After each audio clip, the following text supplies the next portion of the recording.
Hello everyone, welcome and welcome back to my channel. I am Shubhra and welcome to another video. तो बात करते हैं कोई ऐसी सीरीज़ की जो काफ़ी अंडररेटेड है या पुरानी है या फिर मेरे अकॉर्डिंग बहुत कम लोगों ने इसे देखा है।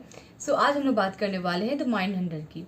तो ये सीरीज़ उन सीरीज़ में से है जब हम स्टार्टिंग किए थे सीरीज़ देखना लॉकडाउन पीरियड से, क्योंकि एक टाइम के बाद सब कुछ रुक गया था। सो उस वक्त कुछ ना कुछ करते रहना था, कुछ ना कुछ में अपना टाइम स्पेंड करना था। तो हम सोचे व्हाई नॉट सीरीज़ देखा जाए, तो हम सीरीज़ देखना चालू किए थे। तो वो सीरीज़ है माइंड हंटर की।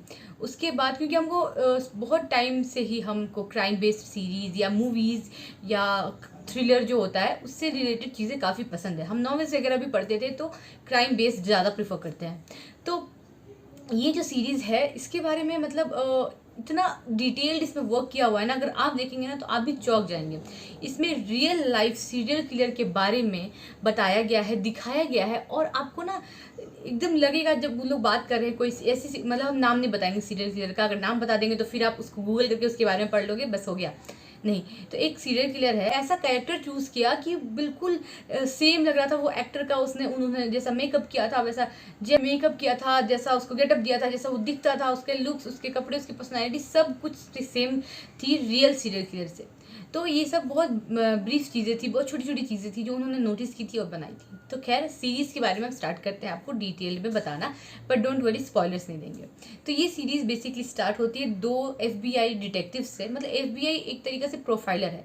ये सीरीज़ उस टाइम की है जब प्रोफाइलर्स जो थे वो उनके बारे में पढ़ाई होना शुरू हुई थी। यानी कि आप प्रोफाइलर्स कह ले, जैसे कि कोई सीरियल किलर है जो बहुत लोगों को मार रहा है, ना किसी ने उसे देखा है, ना उसके बारे में कोई आइडिया है, ना उसने कोई विटनेस छोड़ा है, ना कोई एविडेंस है, कुछ नहीं है। तब प्रोफाइलर्स की बारी आती है। वो लोग स्टेप इन होते हैं और हेल्प करते हैं। नॉर्मल जो डिटेक्टिव्स होती हैं या पुलिस होती है उनकी मदद करते हैं कि क्रिएट करते हैं ऐसी चीज़ें, छोटी छोटी बारीक चीज़ें, और उससे एक प्रोफाइल रेडी करती हैं कि वो इंसान, लड़का या लड़की जिन्होंने ये कत्ल किया है या इतने लोगों को मारा है, वो कैसे दिखते होंगे, उनका हाव भाव क्या होगा, वो कहाँ से बिलोंग करते होंगे, उनकी एज क्या होगी, उनका क्या रेस होगा।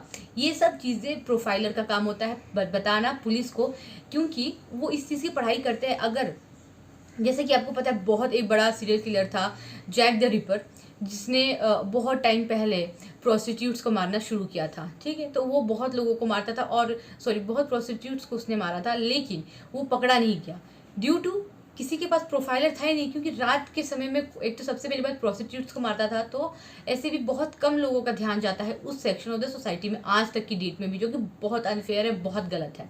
लेकिन उस वक्त ये होता था, तो उस वक्त प्रोफाइलर नहीं बने हुए थे, तो इस कारण से बहुत परेशानियां होती थी कोई भी चीज़ क्रिएट करने में कि वो आदमी दिखता कैसा है, अगर वो आदमी है तो, अगर वो औरत है तो वो औरत दिखती कैसी, उसकी एज क्या है, कौन से रेस से वो आता है, एक्सेट्रा एक्सेट्रा। तो जो FBI प्रोफाइलर होते हैं वो ये काम करते हैं। खैर, तो माइंड हंटर में भी ऐसे दो डिटेक्टिव्स है, या FBI एजेंट्स कह लीजिए, डिटेक्टिव नहीं, FBI एजेंट्स कह लीजिए, वो दो हैं। और वो लोग स्टार्ट करते हैं ऐसी चीज़ों को रीड करना। तो जो यंग दो FBI एजेंट्स है, जो एक है जो काफ़ी एक्सपीरियंस होल्डर है, और दूसरा है जो काफ़ी यंग है, और वो अलग अलग चीज़ें करना चाहता है, बट ड्यू टू मतलब उसके पास उतना स्कोप नहीं है, लोग उसकी बातें सुनते नहीं है, समझते नहीं है, इस कारण से उसको उतना अपॉर्चुनिटी, उतना चांसेस, उतने मौके नहीं मिलते हैं। लेकिन एक टाइम के बाद आता है जब लोगों को उसकी इम्पोर्टेंस पता चलती है कि हाँ, इसके बारे में भी सोचना चाहिए। उस वक्त वो ये जो टोटल माइंड हंटर सीरीज है, इसने ये जब आप देखोगे तो आपको पता चलेगा कि रियल स्टोरीज पे ही बेस्ड है पूरा का पूरा। इसमें बताया गया है कि एक और आपको सीरियल किलर के बारे में पता चलेगा जो कि बहुत टाइम तक FBI के नज़र से दूर रहा, और ये भी दिखाता है कि वो एक सीरियल किलर से बात कर रहे होते हैं, मतलब अपना रिसर्च करना है, पढ़ना है, तो सीरियल किलर से तो बात करनी पड़ेगी। और इस वक्त वो इसकी चीज़ को इम्पोर्टेंस दे रहे हैं, जो कि पूरे ऑर्गेनाइजेशन में इसका वैल्यू तो कम है, लेकिन बाद में जाके इसकी इतनी रिक्वायरमेंट बढ़ जाती है, क्योंकि ये इस वक्त बात कर रहे हैं, एंड साथ ही साथ एक दूसरा सीरियल किलर जो है वो हंट कर रहा है, वो मार रहा है औरतों को, साथ साथ चल रहा है। बहुत ही चिलिंग सी स्टोरी है, बहुत अच्छी तरीके से रिप्रेजेंट किया गया है यहाँ पे। और ट्रस्ट मी, जिनको भी क्राइम बेस्ड सीरीज़ पसंद है वो लोग प्लीज़ ये सीरीज़ को ट्राई करिएगा। ये एक अमेजिंग सीरीज़ है। कास्टिंग, डायरेक्टिंग, जिस तरीके से लिखा गया है, स्क्रिप्ट राइटिंग, डायलॉग्स, डिलीवरी, सब कुछ अमेजिंग है, सब कुछ।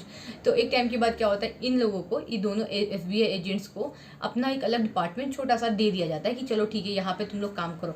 तो एक साइकोलॉजिस्ट आपको रखना पड़ेगा, या एक ऐसा किसी को रखना पड़ेगा जो आपको एक प्रैक्टिकल माइंडसेट प्रोवाइड करे, या एक प्रैक्टिकल गाइड करे, प्रैक्टिकल तरीके से गाइड करे कि एक्चुअल में कैसे हो रहा है, क्या सिचुएशन आ सकती है, आपको क्या प्रॉब्लम्स हो सकती है।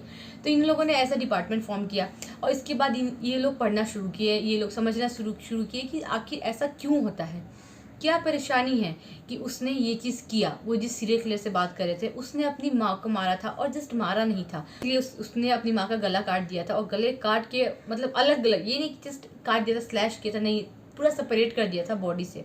और बहुत ही भयावह सीरियल किलर था। बट जब वो दोनों एजेंट्स जाते हैं उससे बात करने के लिए, तो वो एक नॉर्मल ह्यूमन बींग जैसा, जैसे हम, जैसे आप, बिल्कुल वैसे तरीके से बात कर रहा था। उससे पिज़्ज़ा खाना पसंद था, तो उन लोगों ने उसके लिए पिज़्ज़ा ऑर्डर किया। वो पिज़्ज़ा इंजॉय कर रहा था, एंड बहुत कामली वो अपने बारे में बता रहा था कि नहीं, मैंने तो, उसका IQ इतना तेज था, अगर वो कुछ सोसाइटी में कंट्रीब्यूट करना चाहता था ना, वो कहाँ से कहाँ पहुँच सकता था। लेकिन वही नहीं हो पाया।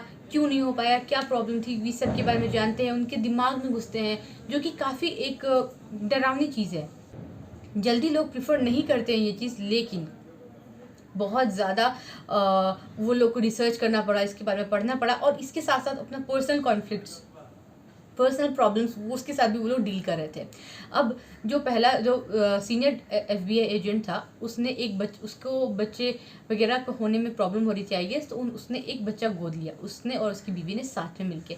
लेकिन वो 5 साल का जो लड़का था, उसके साथ कुछ ना कुछ ज़रूर हुआ था पास्ट में, क्योंकि वो बिल्कुल भी इंटरेक्टिव नहीं था, काफ़ी अकेला रहता था। तो ये गलत बात नहीं है कि सारे जो अकेले रहते बच्चे जो अनइंटरेक्टिव है, या फिर कम बात करते हैं, या इंट्रोवर्ट्स है, वो सब में सीरियल किलर्स हैं या कुछ प्रॉब्लम से, नहीं, हम वैसा नहीं कह रहे। बट उसमें सिम्टम्स बहुत अर्ली स्टेज पे पता चल गए थे। वो ड्रॉ करता था, तो काफ़ी वायलेंट चीज़ें ड्रॉ करता था, काफ़ी गलत चीज़ें ड्रॉ करता था, और मतलब ये दिखा रहा है कि आपके घर में खुद ये सब चीज़ें पनप रही हैं, बट आप रेड फ्लैग्स नहीं देख पा रहे हो। तो ये सब चीज़ें साथ में चल रही हैं, पर्सनल कॉन्फ्लिक्ट्स चल रहे हैं, कोई एक वो लोग सॉल्यूशन पे नहीं पहुंच रहे हैं। लेकिन ये सीरीज़ इतनी अमेजिंग है कि आपको सबसे कनेक्ट करके रखती है। कई बार होगा कि आपको लगेगा कि क्यों चला रहे हैं, ख़त्म करो, लेकिन आपको पता चलेगा कि ये ऐसा क्यों हो रहा था। तो साथ में काफ़ी जो हम बता रहे हैं, इसका स्टोरी के साथ साथ चल रहा है एक दूसरा स्टोरी, जहाँ पे एक दूसरा सीरियल किलर है, वो तैयारी कर रहा है एक के बाद एक मर्डर करने का, और वो लोग पकड़ते भी हैं। जब जो सीरियल किलर साथ में चल रहा है, जैसे आपको स्टोरी बता रहे हैं, बार बार भाग रहा है, मार के बच रहा है, हंट कर रहा है, वो लोग, तो ये दोनों एजेंट्स के पास उसका केस भी आता है, और वो लोग इसको पढ़ते भी है। फॉर्चुनेटली एक आई विटनेस बचता है, लेकिन वो इतना डरा हुआ होता है, इतना डरा हुआ एक्सपीरियंस होता है, उसके सामने उसकी पूरी फैमिली को उसने मार दिया, तो डरेगा भी, कोई भी डरेगा। तो ये लोग उसको भी पढ़ते हैं, बट वही होता है ना, नहीं जल्दी पकड़ पाते। लेकिन ये एक जर्नी शो करता है कि कहाँ से कहाँ हमारी सोसाइटी ग्रो की है, कहाँ से कहाँ हम लोग बढ़े हैं आगे। तो ये सीरीज़ जो है, अमेजिंग कास्टिंग की गई, ये बहुत अमेजिंग सीरीज़ है। एंड प्लीज़, अगर आपको क्राइम सीरीज़ पसंद है तो इसको ज़रूर ट्राई करिएगा, बहुत अच्छी सीरीज़ है, आपको ज़रूर पसंद आएगी। हम दोबारा बता देते हैं, इस सीरीज़ का नाम है the mind Hunter. I hope आपको आज की वीडियो अच्छी लगी हो। वीडियो अच्छी लगी तो प्लीज़ मेरे चैनल को सब्सक्राइब करिए, वीडियो को लाइक और शेयर करना नहीं भूलिएगा। Bye bye and take